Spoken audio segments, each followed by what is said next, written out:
Assalamualaikum warahmatullahi wabarakatuh.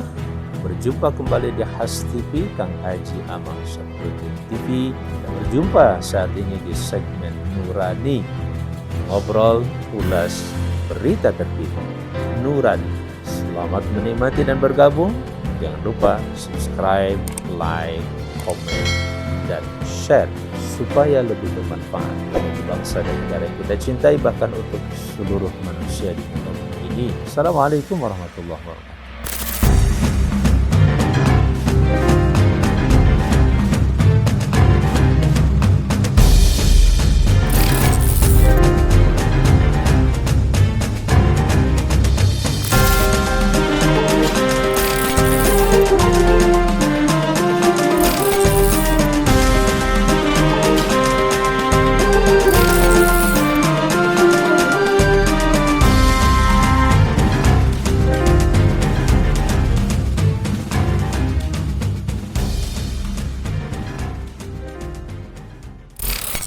Bismillahirrahmanirrahim. Assalamualaikum warahmatullahi wabarakatuh. Waalaikumsalam warahmatullahi wabarakatuh. Alhamdulillah wassalamu ala Rasulillah wa ala alihi wa sahbihi wa mawalah wa man tabi'ahum bi ihsanin ila yaumil qiyamah amma ba'du. Pemirsa yang dirahmati Allah Subhanahu wa taala, Has TV Inspiring Channel. Pada kesempatan pagi hari ini kita telah bersama para narasumber.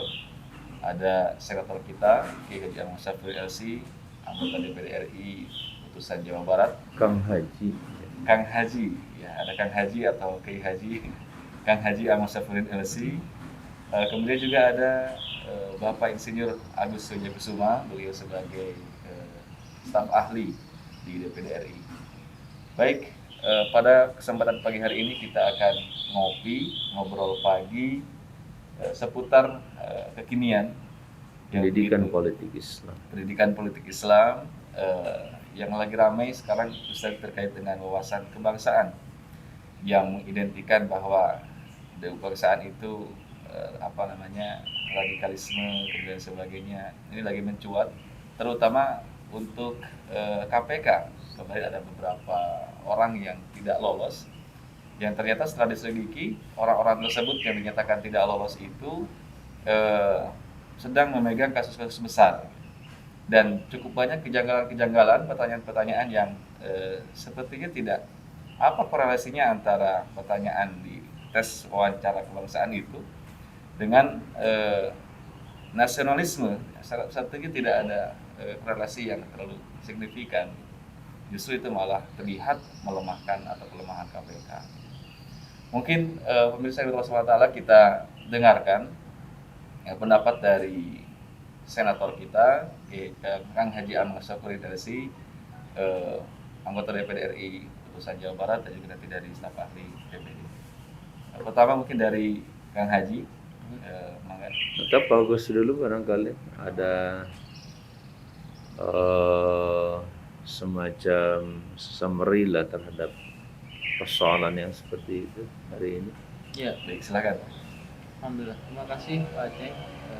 Alhamdulillah menyoroti bersama kita semua adalah bangsa Indonesia dan bagian daripada masyarakat yang peduli terhadap bangsa ini.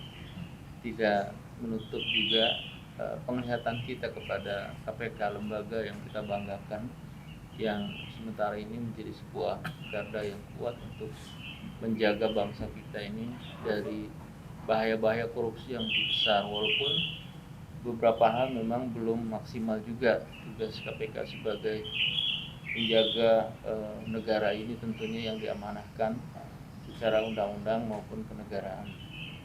Namun pada akhir ini yang sama-sama kita ketahui ada beberapa proses penyaringan lah bahasanya ya kalau buat saya, terkait dengan bagaimana menetapkan sebuah anggota atau kepegawaian secara permanen dalam sebuah negara, disebut sebagai ASN, sebagai sebuah aparatur yang memang resmi, sebagai aparatur yang terikat kepada negara. Namun ada satu hal yang kelihatannya agak sedikit menggelitik ya, mengganggu, kesan yang kurang pas barangkali kebanyakan dari kita. Ini sudah sebuah pemikiran umum saya pikir, karena terkait dengan proses pengetesan beberapa aparatur negara itu sebanyak 75 orang tidak lolos. Tidak lolos. Namun kalau kita lihat bersama-sama ini kan sifatnya terbuka, ada beberapa sifat-sifat atau pertanyaan-pertanyaan yang kelihatannya memang semua hampir yang sinkronisasi terhadap berita yang kita ikuti terkait dengan kegonjang-ganjingan bahasa radikal itu sendiri, ya, karena ini tidak melihat agama maupun suku dan ras, namun ada beberapa hal yang kemudian beberapa orang atau 75 orang tepatnya kemarin itu ada yang tidak lolos dan mereka menyesali proses ini terjadi karena beberapa pertanyaan yang kemudian akhirnya mengarah sifat-sifat radikalisme. Termasuk Pak Novel Baswedan ya? Iya, termasuk diantaranya beliau ya juga termasuk yang tidak lolos ya dalamnya. Saya pikir dia sangat disayangkan ya. Saya pikir ini perlu ada sebuah evaluasi besar terhadap proses ini. Atau paling tidak kejelasan dan pemberian penjelasan yang secara rinci atau detail kepada masyarakat. Yang sebenarnya kita juga bagian dari masyarakat semua punya daya tangkap dan daya pemikiran yang cukup bisa melihat kondisi yang ada, sehingga juga jangan menjadi sebuah pembodohan yang baru di antara kita sehingga kita menjadi orang-orang yang telat untuk melakukan suatu kebaikan yang sudah, artinya kalau kita berjalan dari A sampai Z kita sudah di P, masa balik lagi ke B dulu gitu ya. Jadi P O P terus kemudian selanjutnya sampai kemudian sampai Z. Itu saya pikir itu menurut saya adalah satu bagian daripada elemen bangsa merasakan kekurangpuasan dalam hal ini. Baik. Dan ini terkait dengan kebangsaan ini, selain daripada KPK yang lagi hangat ya, satu persoalan penuntasan korupsi, di mana ternyata bukan hanya beragama Islam untuk hal ini, meskipun kalau radikalisme sangat kental dengan kebanyakan mayoritas itu adalah Islam, garis keras mungkin dan sebagainya. Dan ini tentu sangat mengganggu ketentraman kedaulatan bangsa ini, seperti dipecah gitu. Saya nasionalis dan Anda tidak nasionalis dan sebaliknya seperti itu. Ini tentu sangat berbahaya, dan alhamdulillah kita bersama dengan salah satu anggota MPR juga selain anggota DPD, di mana kita sudah mengetahui ada sosialisasi 4 pilar kebangsaan untuk meneguhkan kembali kebangsaan Republik Indonesia ini. Mungkin kita dengarkan langsung dari senator kita. Baik, Assalamualaikum warahmatullahi wabarakatuh. Waalaikumsalam warahmatullahi wabarakatuh. Puji syukur hanya untuk Allah, kita sempurnakan atas berbagai kenikmatan yang luar biasa, khususnya nikmat berbangsa bernegara yang kita sepakat untuk melandaskan ya, menjadikan konsepsi kehidupan bernegara itu di atas 5 dasar ya, yang kita kenal dengan Pancasila, yaitu ketuhanan yang Maha Esa, kemanusiaan yang adil dan beradab, persatuan Indonesia, kemudian kerakyatan yang dipimpin oleh hikmah kebijaksanaan dalam pemusyawaratan perwakilan, dan yang terakhir adalah terkait dengan keadilan sosial bagi seluruh rakyat Indonesia. 5 hal ini merupakan sebuah kesepakatan yang sudah dibangun dan tentu saja pernah juga mengalami sejumlah persoalan ya, gonjang-ganjing seputar Pancasila ini. Sempat juga ada upaya untuk dikerucutkan menjadi Trisila, kemudian menjadi Ekasila, terutama tentang ketuhanan itu pada akhirnya menjadi ketuhanan yang berkebudayaan dan lain sebagainya. Saya kira upaya-upaya itu sesuatu yang perlu diantisipasi oleh kita, bahwa akar itu justru permasalahan yang kalau saya secara pribadi barangkali melihat akar masalah secara nasional itu ada pada dalam tanda petik ini persoalan radikal nih. Persoalan radikal itu sesuatu yang mendasar banget gitu ya. Kalau masih mempertanyakan Pancasila atau ada tafsir-tafsir Pancasila sampai pada tingkat keinginan menjadikan Pancasila itu menjadi Ekasila, itu juga menjadi satu hal yang sangat-sangat radikal sebenarnya. Radikal ya.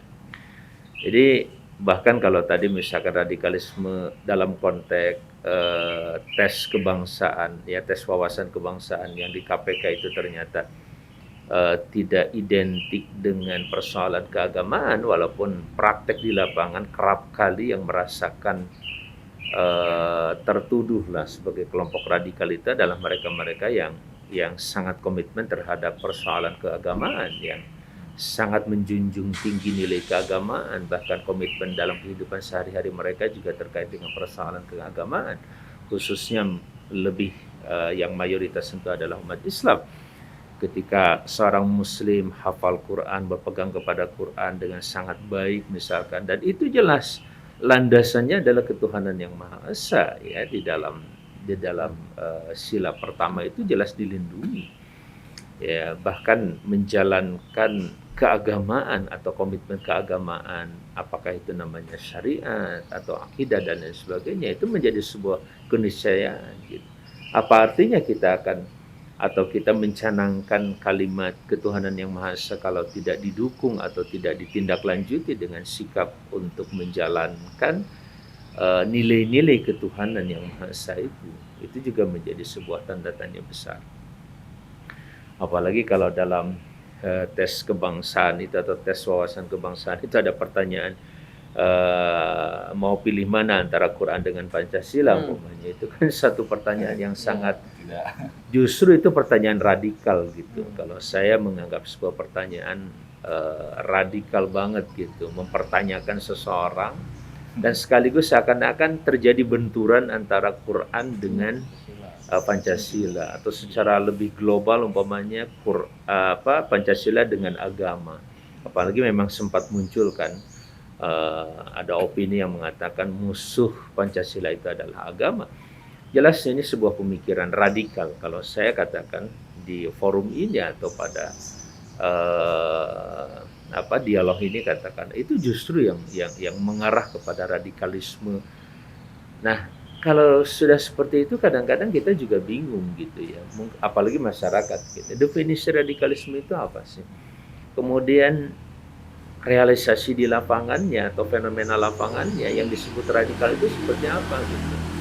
Kalau yang dianggap radikal itu atau radikalisme itu adalah terkait dengan komitmen keagamaan tadi, agama apapun misalkan, apakah Islam, Kristen atau Hindu seperti yang ada di KPK, ternyata mereka dibabat. Lalu kontroversi radikalisme itu ada pada apa, atau konflik radikal itu adanya di ranah apa gitu ya? Apakah ranah rakyat dan penguasa? Itu juga membawa konflik radikal antara rakyat dan penguasa juga sudah tidak benar, karena bagaimanapun sebuah bangsa dan negara itu tidak bisa lepas dari dua komponen utama. Bagaimana bisa jadi penguasa kalau tidak ada rakyat?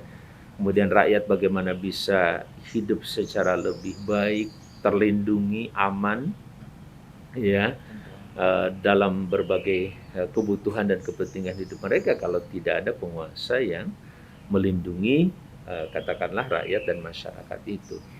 Oleh karena itu membenturkan antara rakyat dan penguasa juga sangat-sangat tidak objektif begitu ya. Bahwa apalagi kalau ada kritik dari rakyat terhadap penguasa itu dianggap radikal. Itu jelas itu merupakan satu kemunduran peradaban, kalau saya boleh katakan seperti itu, Pak Agus.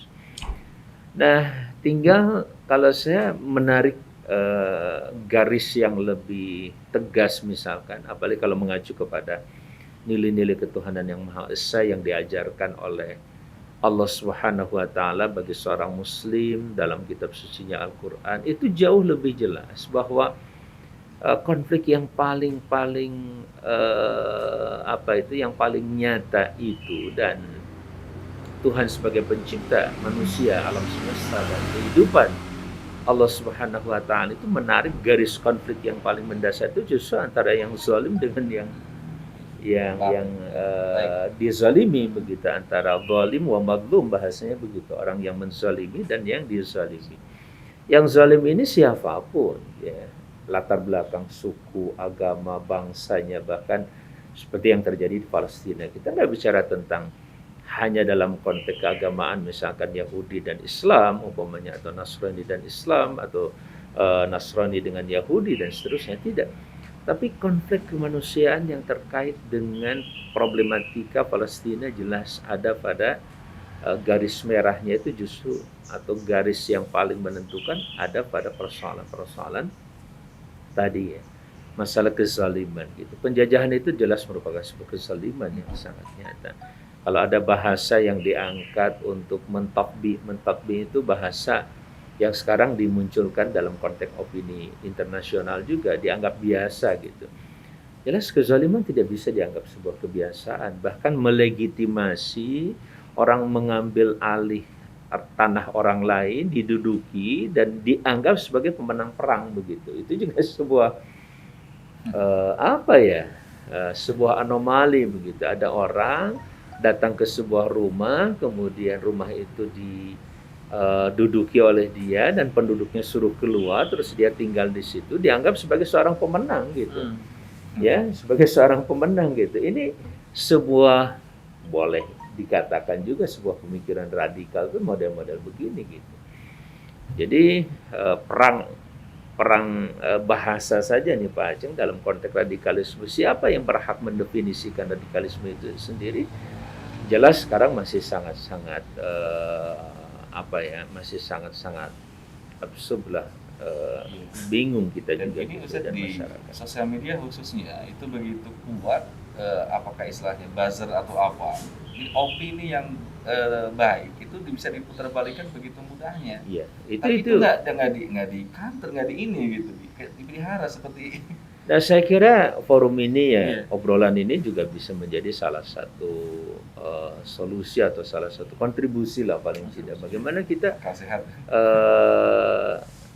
ya judul kita kan ngopi ya, ngobrol tentang pendidikan politik Indonesia atau politik Islam apapun istilahnya. Justru pendidikan politik itu menjadi satu keniscayaan, bukan lagi sebagai sebuah sebuah kurikulum. Kalau di sekolah kampus ada yang namanya PKN, pendidikan kewarganegaraan.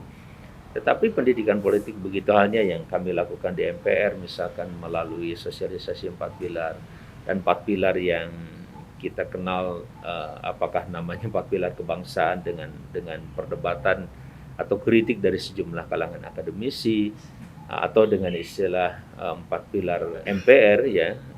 Saya kira ujungnya mau 4 pilar kebangsaan atau MPR, yang penting 4 hal ini menjadi pilar kehidupan kita berbangsa bernegara di Indonesia, yaitu Pancasila, Undang-Undang Dasar Negara Republik Indonesia 1945, kemudian yang ketiga adalah NKRI, dan yang terakhir adalah kebinekaan atau Bhinneka Tunggal Ika. Nah, 4 hal ini intinya sebenarnya kan ada di pembukaan Undang-Undang Dasar. Di situ jelas sekali disebutkan tentang bagaimana kita hidup dalam konteks pluralisme. Jadi kalau tontonan sebuah dialog atau apalah bahasanya dari Mata Najwa kemudian terkait dengan KPK nasibmu kini atau apa tuh judulnya, ya itu juga bisa menjadi salah satu fenomena sosial bagaimana kita bisa memahami peta kehidupan berbangsa bernegara, khususnya dalam konteks pemberantasan korupsi misalkan, yang sangat-sangat kita butuhkan dan kita banggakan. Di satu sisi ternyata mengalami proses seperti itu ya. Bahkan indikasi-indikasi yang dimunculkan waktu itu bahwa yang terkena bahasa ada merah, kuning, hijau ya, dari setelah dicabut bahasa-bahasa yang lain, tersisalah yang namanya radikalisme. Ya tinggal kata itu yang membuat dari 75 tadi kan kemudian konon 51 orang yang dinyatakan merah dan 24 orang yang bisa dibina kembali.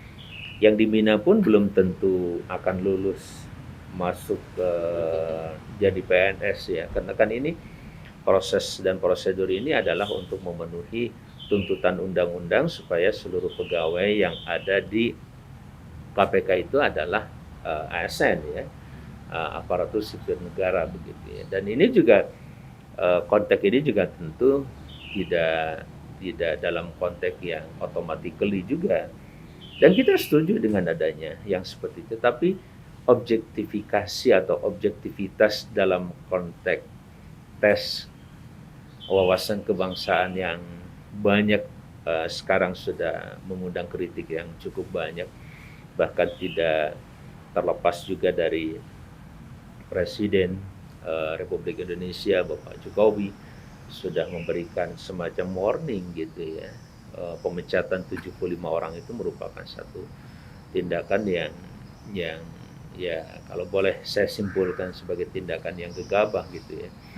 Tidak melakukan proses yang lebih detail lagi. Bagaimana orang telah bekerja 16 tahun, 15 tahun masih diragukan kebangsaannya begitu. Kemudian dan dia ya kalau yang dimaksud dengan wawasan kebangsaan itu adalah tadi mentolerir orang zalim, orang yang korupsi misalkan, atau atas nama apapun latar belakangnya, apakah partai, ormas atau apapun, ditolerir umpamanya oleh sekelompok orang yang ada di KPK. Dengan bahasa lainnya, bagaimana KPK melakukan semacam tebang pilih dalam katakanlah melakukan proses pencegahan maupun penanganan korupsi di Indonesia. Jelas itu merupakan sebuah tindakan-tindakan yang justru disitulah persoalan radikalisme yang sesungguhnya. Ya, jadi kontroversi antara orang zalim dengan yang dizalim itu yang perlu didudukan secara objektif. Dan saya kira seluruh bangsa atas nama apapun, atas nama agama, suku dan sebangsanya, tidak ada yang mau dizalimi, kan begitu. Dan hati kecil manusia juga tidak ada yang mau menzalimi orang lain. Cuman kadang-kadang ada orang yang tidak sadar tindakannya justru melakukan sebuah tindakan penzaliman atau menzalim orang lain. Dan dalam ajaran agama, terutama di dalam Islam, Rasulullah SAW mengingatkan, "Mansur akhaka zaliman aw mazluman." Tolonglah saudaramu itu yang zalim atau yang dizalim. Kalau yang dizalim kita sudah pahamlah bagaimana cara menolongnya dan menyelamatkannya. Terus sahabat bertanya, ya bagaimana dengan orang zalim? Bagaimana cara kita menolong saudara kita yang zalim? Ya, bagaimanapun seluruh bangsa ini, komponen bangsa ini dari komponen apapun adalah saudara kita. Kita kan sampai ada bahasa ukhuwah diniyah. Ukhuwah diniyah itu ada ukhuwah Islamiyah, mungkin ada ukhuwah Nasraniyah, ada ukhuwah Buddhiyah dan sebagainya. Persaudaraan keagamaan, dasarnya keagamaan. Apakah itu Islam atau Kristen, Buddha, Hindu, seluruh masing-masing agama tentu memiliki nilai-nilai persaudaraan. Nah, kita juga bicara tentang ukhuwah insaniyah, ya, atau bicara ukhuwah qaumiyah umpamanya, atau ukhuwah sya'biyah, katakanlah kalau sya'bun kita adalah sya'bun Indonesia, bangsa Indonesia, maka ada bahasa persaudaraan yang sifatnya sama-sama bangsa Indonesia.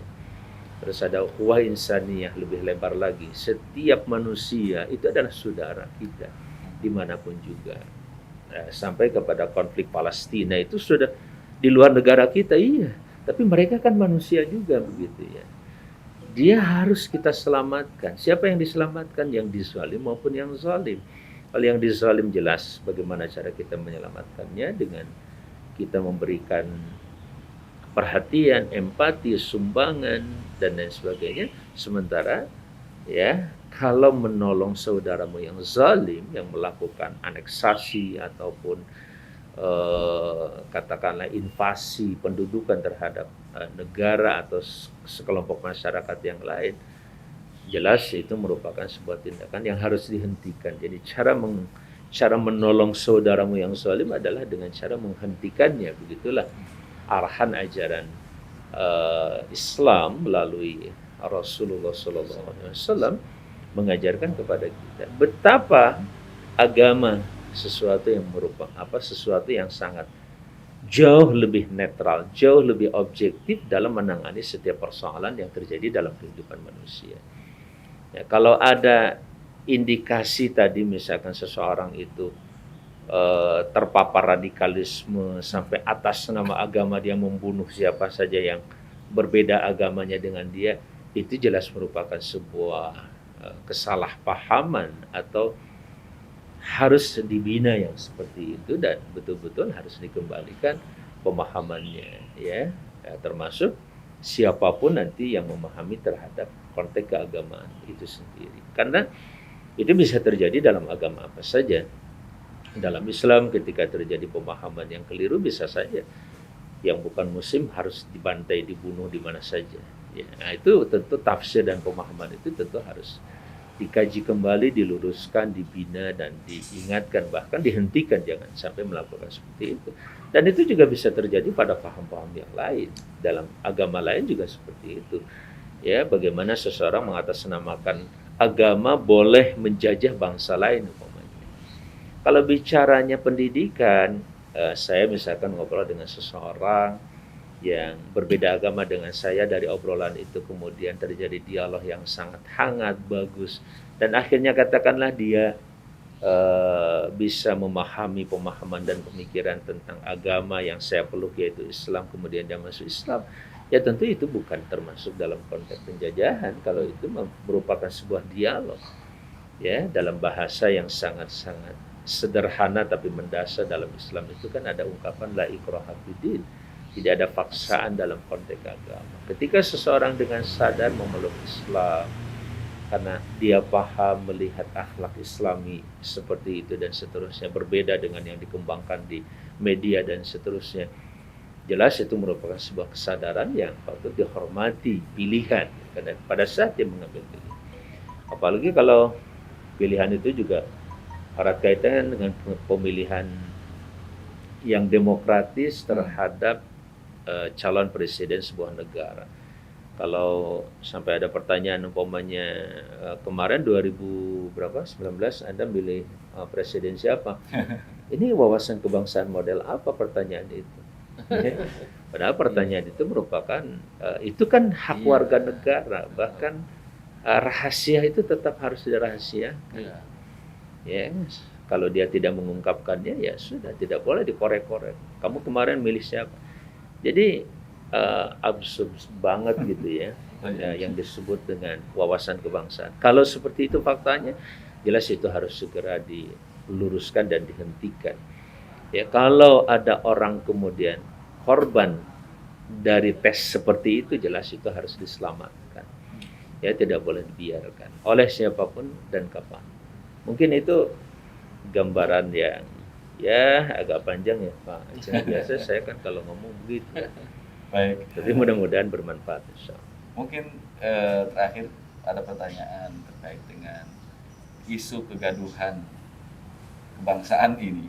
Ini kan hampir setiap waktu kita disuguhkan di sosial media khususnya di negeri ini dengan hal-hal yang sifatnya nggak urgen gitu sebetulnya ini kan. Tapi terus diputar dari mulai pemilu ada cebong kampret, dipecah belah gitu. Kemudian ada isu tentang radikalisme yang tidak kunjung selesai, dan itu semakin menuduh kepada kaum Islam gitu yang secara keagamaan kuat mungkin seperti itu. Dan terakhir dengan KPK, kelemahan korupsi dan sebagainya. Sebetulnya siapa yang bermain ini? Apakah murni yang bermain ini adalah nasional di Indonesia atau ada campur tangan dari luar gitu. Yeah. Kemudian apakah itu sekularisme di Indonesia ini semakin kuat posisinya atau bagaimana gitu? Atau komunisme di Indonesia semakin merajalela atau seperti apa? Karena kalau saya lihat Islam yang dicap radikal itu kayak Habib Rizik misalkan, itu orang baik terlihatnya. Kita melihat dari persidangan yang ada itu masuk akal semuanya, nggak ada ini, ada kejanggalan-kejanggalan yang terjadi. Mungkin seperti itu. Ya, saya kira prinsip yang tadi diajarkan oleh Rasulullah SAW terkait dengan persoalan kehidupan kita yang konflik itu selalu dipicu sebenarnya oleh kezaliman aja gitu. Kezaliman ini siapapun ya, boleh jadi seorang muslim zalim, iya, bisa saja terjadi yang seperti itu atau sebaliknya dan seterusnya gitu. Oleh karena itu, nah kezaliman ini kalau sudah berkembang, apalagi terorganize ya dengan baik, terorganisir sampai diingatkan oleh Imam Ali bin Abi Thalib kan, al-haqqu bila nizam yaglibuhul batil bin nizam atau kama qala, kebenaran, siapapun yang mencoba menyuarakan kebenaran apalagi menegakkan kebenaran yang tidak terorganize ya, yang tidak tertata dengan baik, ini juga satu persoalan bagi bangsa negara yang kita cintai, termasuk seluruh agama yang ada dan tidak terkecuali umat Islam. Mampukah umat Islam misalkan melakukan penataan, ya dalam bahasa Arabnya tanzim, penataan, pengorganisasian secara baik sampai kita mampu dengan izin Allah, alhamdulillah kita sudah bisa menyatukan bangsa negara ini ya dengan berbagai suku, ada ratusan suku, mungkin ribuan suku, ratusan bahasa, dan luar biasa kita bisa disatukan dalam persatuan Indonesia, dan kita punya prinsip itu atau punya dasar yang sudah luar biasa menaungi bahkan melandasi kita berpijak. Saya kira kalau boleh saya sebut memang pertanyaan radikal. Itu justru radikalisme ada di situ. Kemudian hal-hal yang menyangkut kemanusiaan itu dijaga ya. Dan sebenarnya tadi pertanyaan Pak Aceng itu, siapa sih sebenarnya yang berkepentingan dengan persoalan radikalisme itu? Memang ini kan isu global ya, bukan cuma isu nasional ya. Dan bahasa radikalisme itu juga menjadi kalimat yang begitu mudah digunakan untuk menjudge orang ya, menilai orang, bahkan memvonis seseorang ya, sehingga dia boleh menjadi ASN atau tidak menjadi ASN dan seterusnya gitu ya. Kemudian aspek tadi persatuan, setiap kebijakan, keputusan, termasuk tindakan-tindakan yang dilakukan oleh siapapun terutama penguasa, hendaklah menjaga aspek persatuan. Akhirnya yang tadinya KPK bersatu, indah begitu mereka bekerja, sekarang terbelah dua, bayangkan.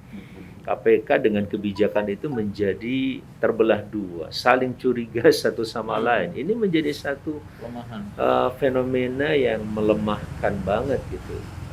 Fenomena kelemahan yang jelas sebenarnya kalau ada revisi, mungkin revisi undang-undang juga perlu dicermati secara objektif. Kalau memang tidak mendukung kekuatan bahkan melemahkan, itu perlu dikoreksi dan wajib kemudian kalau tidak bisa dilakukan secara lobby atau secara politis ya tentu melalui hukum ya, yang menegaskan terutama pihak Mahkamah Konstitusi ya, nanti itu punya kepentingan untuk menyelesaikan konflik di tataran legislatif ya, di tataran regulasi di situ.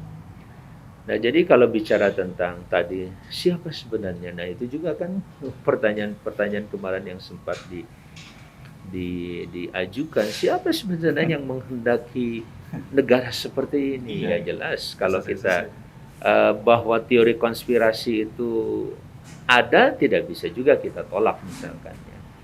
Bahwa ada yang menginginkan Indonesia itu lemah, yang menginginkan Indonesia itu tidak kuat, itu jelas. Ini dalam konteks kekuasaan dan politik atau geopolitik bangsa dengan bangsa yang lain, bahwa ada bangsa yang ingin berkuasa di seluruh dunia itu juga tidak bisa kita pungkiri.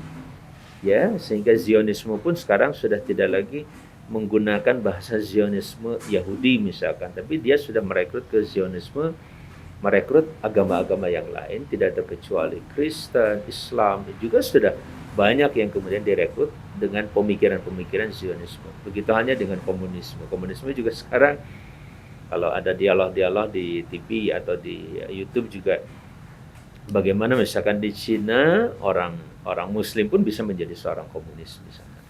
Jadi pemikiran-pemikiran komunisme atau Zionisme dan seterusnya juga sudah menyasar kepada seluruh kelompok-kelompok yang ada, termasuk kelompok-kelompok keagamaan.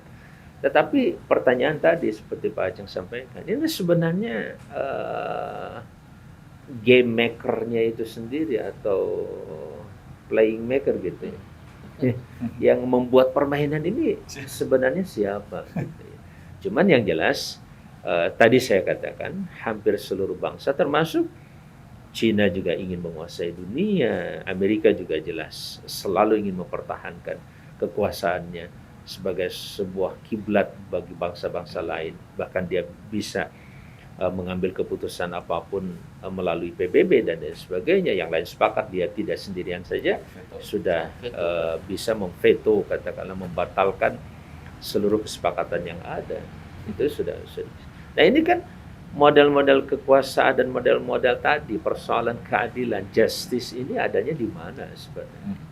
Ya, ketika bicara adanya di kelompok A, B, C, D, itu semuanya tidak lepas dari masalah subjektivitas, kepentingan setiap kelompok pribadi, bahkan kepentingan bangsanya. Gak mungkin sebuah bangsa akan mengorbankan bangsanya sendiri. Nah, yang ada kan kita harus saling mengingatkan. Kalau bahasa sederhana, tawassaw bil haq, tawassaw bis sabr, saling menasihati satu sama lain. Ada konteks yang lebih naik ke atas kaitan dengan saling menghentikan melalui peraturan. Misalkan PBB jelas punya resolusi untuk bisa menghentikan bangsa mana saja yang melakukan kezaliman terhadap bangsa yang lain. Ya, konteksnya dunia gitu. Kalau kita di nasional tentu seperti ini. Seluruh rakyat, kiai, ajengan, pendeta, siapapun, ya biksu dan lain sebagainya bergerak untuk apa?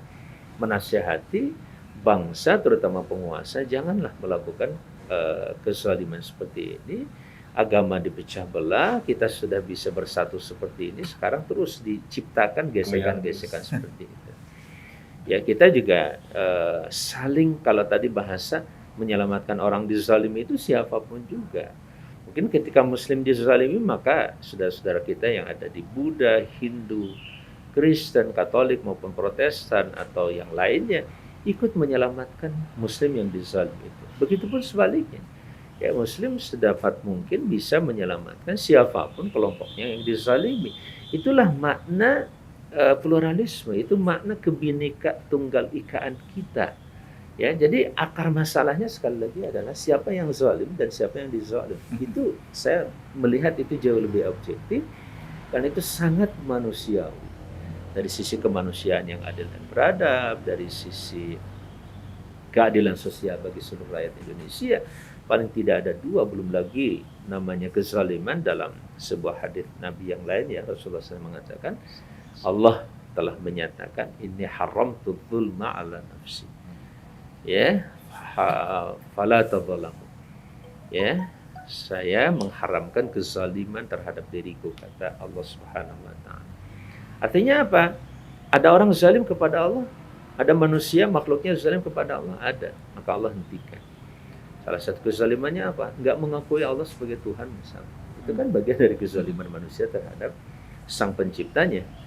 Nah, misalkan itu dalam perspektif umat Islam ya. Kemudian begitu halnya Allah tidak pernah akan bidzalamil lil abid, bahasanya. Allah sama sekali tidak pernah akan melakukan kezaliman sekecil apapun kepada hamba-hamba, ya. Karena seluruh manusia itu dan seluruh makhluk yang ada adalah hamba-hambanya. Nah, Allah mengharamkan melakukan kezaliman terhadap hamba-hamba. Ya, fala tadzalamu, maka kata Allah, jangan sekali-kali kalian saling menzalimi satu sama lain.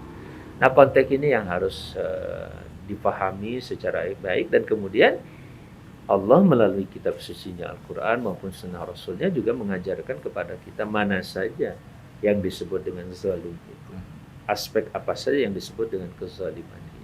Dalam konteks apa? Baik kezaliman di tingkat pribadi kepada diri kita sendiri, ya. Kan bahasanya, jangan kamu menzalimi diri kamu sendiri. Misalkan kan gitu. Jelas itu merupakan tindakan merusak. Tangan saya begitu baik, tiba-tiba saya gores-gores dengan pisau sampai berdarah-darah. Itu artinya saya telah menzalimi diri kita. Atau melalui makanan, minuman yang bisa merusak tubuh kita, sudah jelas misalkan secara kedokteran itu akan merusak tubuhmu. Nah, tapi kita tetap konsumsi. Jelas itu merupakan sebuah kezaliman terhadap diri kita. Nah, begitupun kezaliman terhadap orang yang ada di sekitar kita, terhadap istri, terhadap suami, terhadap anak, terhadap orang tua, kakak, adik, bibi, paman, saudara, dan lain sebagainya. Terus sampai kepada diingatkan, jangan saling menzalimi di antara tetangga kita, apalagi antar bangsa dan antar negara. Nah, saya kira begitu Pak Aceh. Kalau saya melihat menarik garis persoalan kemanusiaan ini ada pada itu. Dan nanti dalam Islam sangat-sangat concern untuk menghentikan kezaliman tadi. Apapun bentuk transaksinya atau usaha manusia. Tadi misalkan antar kita saja. Kalau ada iri dengki terhadap kemajuan seseorang, misalkan Pak Agus maju berkembang, saya iri dengki, itu sudah zalim pada diri pada orang lain. Nah, begitu halnya misalkan dalam konteks yang lebih fenomenal yang bisa kita cermati umpamanya ketika seseorang mengurangi timbangan dan takaran misalkan di dalam transaksi dagang. Ya, yang mestinya 1 kilogram itu ya 10 ons ya, tapi ternyata dia hanya 9 ons bahkan sampai 7 ons. Itu jelas sebuah kezaliman. Ya, kezaliman itu walaupun orang yang dizalimi itu diam saja, tapi pertama Allah sudah sangat mengingatkan wailul lil mutaffifin, celaka bagi mereka yang mengurangi timbangan maupun takaran. Tidak terkecuali aspal ya, bagus. Jalan aspal yang mestinya 10 cm tapi dia kurangi jadi 9,5 cm. Setengah cm mungkin nggak ketahuan. Tapi kalau setengah cm itu kali sekian kilometer itu kan bukan hal yang kecil. Nah, sampai itulah, mohon maaf saya katakan, peran agama sampai seperti itu. Di mana letak radikalisme agama? Khususnya yang saya pahami dari Islam misalkan. Di mana sih letak radikalisme Islam itu? Dan apa yang dikhawatirkan dari Islam? Islamofobia terhadap Islam. Kalau boleh saya simpulkan, yang takut terhadap Islam itu, ya, atau yang biasa menuduh agama itu sebagai radikal adalah orang yang tidak ingin diganggu kepentingannya, walaupun kepentingan itu jelas sudah mulai merugikan orang lain. Ya, yang mestinya maaf ya, saya punya 1 triliun, saya bisa membina banyak orang. Tapi ini hanya dikuasai oleh dirinya sendiri. Ada lahan tanah yang mestinya digarap oleh 1.000 orang atau 1.000.000 orang, ya kan? Kalau ada kebijakan umpamanya dari pemerintah, ada program yang disebut dengan reforma agraria, sering saya kemukakan dalam berbagai forum. Ada 9 juta hektar. Kalau satu orang 1 hektar saja misalnya sudah 9 juta, katakanlah kepala keluarga bisa menikmati suasana. Ini enggak, ada sekelompok orang dengan perusahaannya itu, dia menguasai katakanlah 5 juta hektar sendirian, atau 2 juta hektar sendirian, atau 1 juta hektar sendirian. Hanya untuk dirinya, keluarganya, perusahaannya, yang baliknya kepada kepentingan pribadi. Kalau boleh saya katakan ini contoh radikalisme di dalam kepentingan kehidupan berbangsa bernegara. Ini jauh lebih radikal dibandingkan dengan orang yang apalagi radikal dalam pengertian kembali ke agama, menekuni agamanya, dan dia menjadi orang sopan santun di mana-mana. Ya, tinggal kalau ada kesalahan kekeliruan perlu dibina, perlu diarahkan, perlu katakanlah diluruskan, jelas itu merupakan sebuah keniscayaan.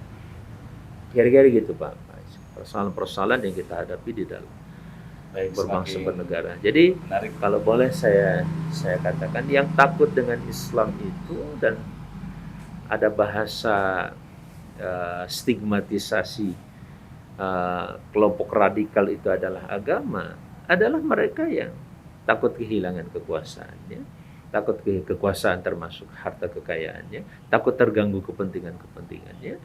Ya, saya kira hanya dengan catatan ya, tentu saja Islam yang harus dipahami secara rahmatan lil alamin.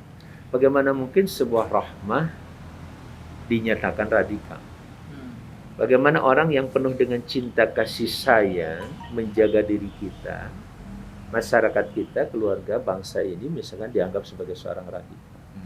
Bagaimana mungkin orang yang ingin memberantas korupsi dinyatakan sebagai radikal? Itu sebuah kesalahan fatal. Ya, jadi mohon maaf kalau boleh saya simpulkan, konflik antara orang zalim dan dizalimi tadi ada pada titik persoalan kezaliman itu. Jadi mungkin ada orang yang nggak sadar dengan kezalimannya, dia ingin mempertahankan kezaliman itu lewat regulasi misalkan, lewat kebijakan-kebijakan yang ada, bahkan lewat permainan-permainan seperti tes wawasan kebangsaan atau apapun namanya. Itu juga merupakan satu tindakan dan kritik yang harus kita lakukan. Tidak boleh didiamkan yang seperti itu. Baik. Dan saya ucapkan terima kasih tentu saja kepada para tokoh masyarakat, termasuk media-media yang masih cukup konsisten lah untuk tetap mempertahankan negara kesatuan Republik Indonesia. Tidak dilihat dari sisi tadi bahasa buzzer untuk menuduh ini, menuduh enggak. Bukan itu ukuran kita. Siapa yang paling Pancasilais, kita lihat seberapa jauh komitmen kepada ketuhanan yang Maha Esa, kemudian dia sangat-sangat menghargai kemanusiaan, dan dia selalu menjaga persatuan dimanapun dia berada, bahkan dalam sebuah perusahaan, apalagi lembaga seperti KPK umpamanya, dijaga jangan sampai terjadi pecah belah di dalamnya. Juga di dalam ormas selalu menjaga bagaimana dia tetap menyatukan. Bahwa kemudian ada yang harus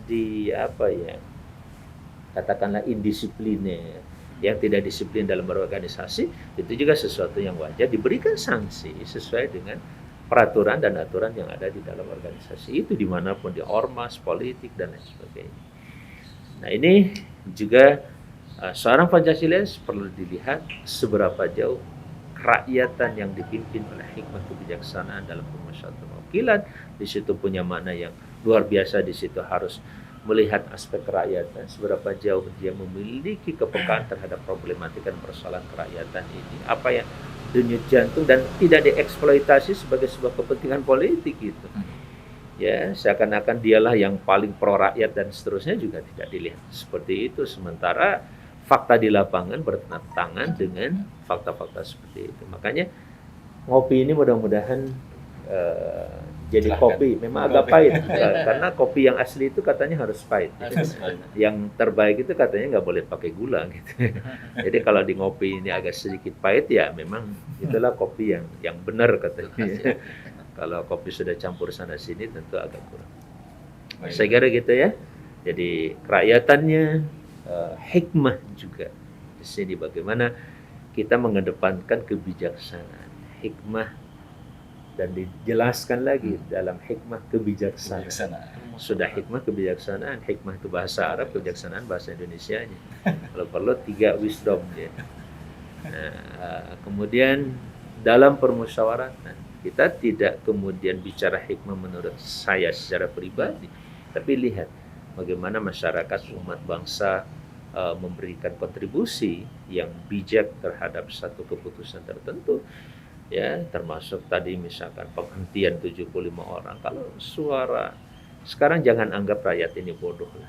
Rakyat kita sudah cukup cerdas, apalagi dengan era disrupsi melalui informasi yang membanjiri kita, ya.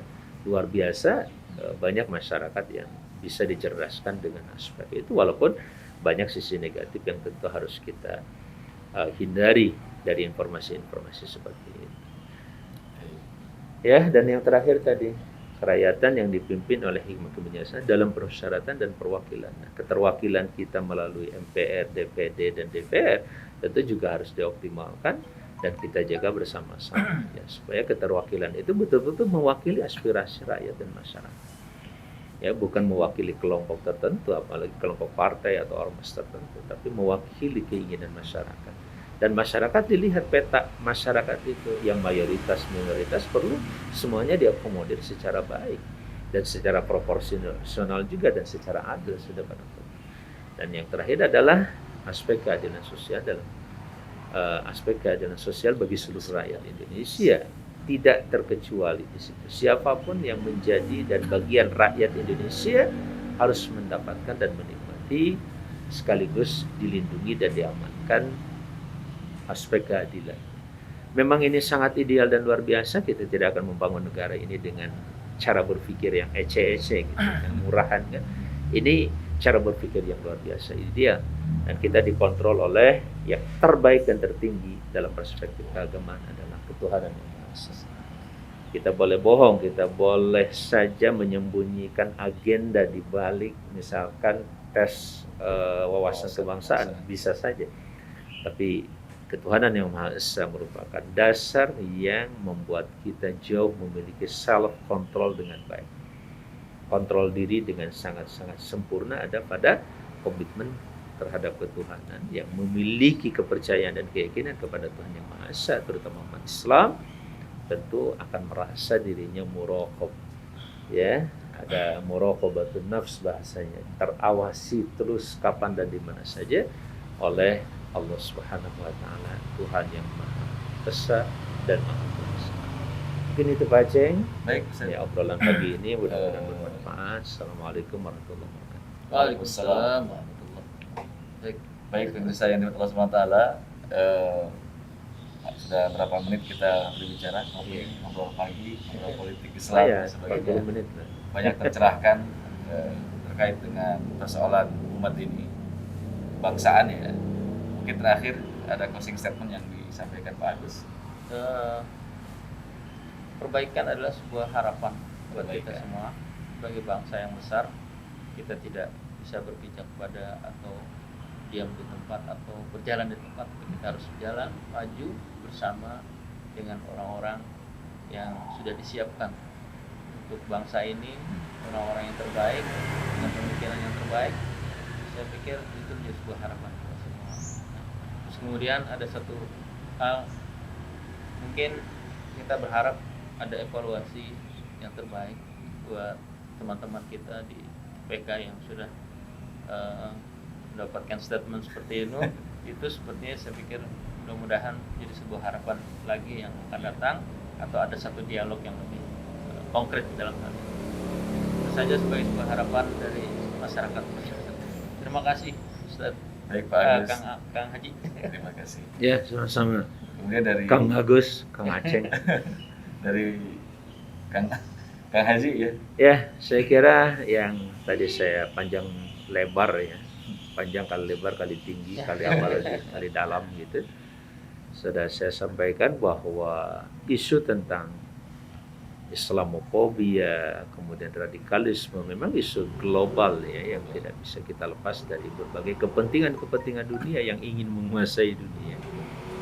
Kalau bahasa Romai-Ramai itu sederhana ya, jadi nafsu serakah itulah yang telah membuat segala sesuatu menjadi kacau ini.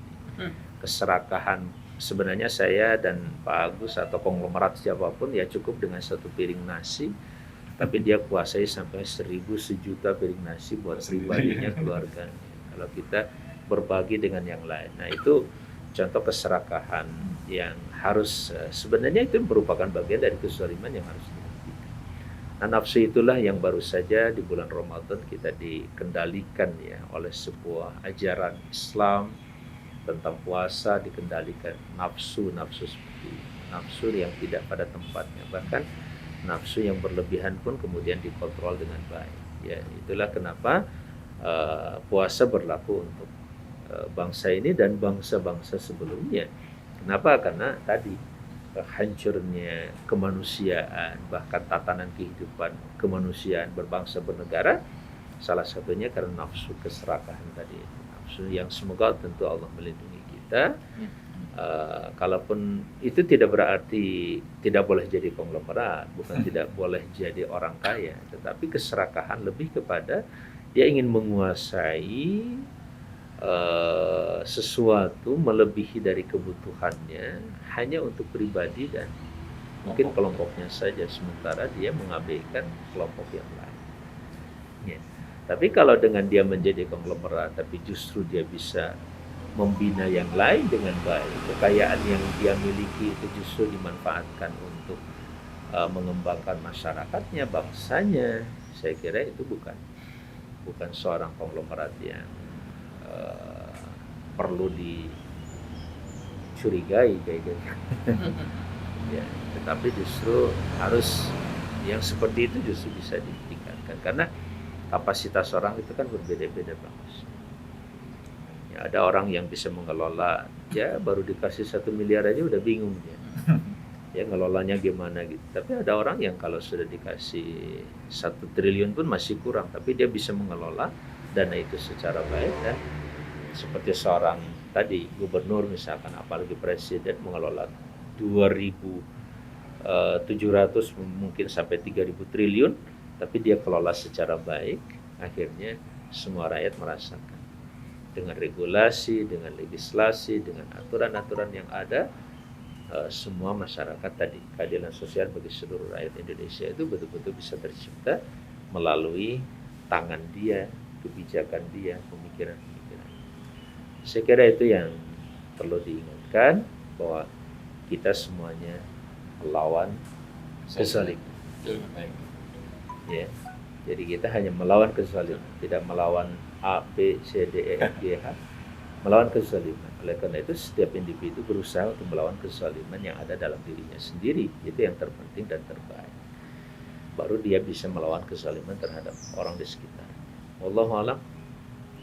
Baik, terima kasih Kang Haji Ahmad Baik, Safruddin. sama-sama Pak Aceh. Kusuma yang telah bersama kita di obrolan pagi ini. Dan alhamdulillah sepertinya secercah cahaya, secercah harapan bagi kita bahwa founder kita dengan Pancasilanya kita terjaga, baik secara keimanan kita sampai kepada keadilan bagi seluruh Indonesia. Bahwa kita saat ini sedang berhadapan dengan kezaliman, dan dengan bingkai Pancasila insya Allah negeri ini akan menjadi negeri yang makmur, walaupun terlibat walaupun kufur insya Allah. Baik, pemirsa Khas TV yang dirahmati Allah Subhanahu wa taala, kita tutup pertemuan pagi hari ini dengan membaca hamdalah dan doa untuk majelis.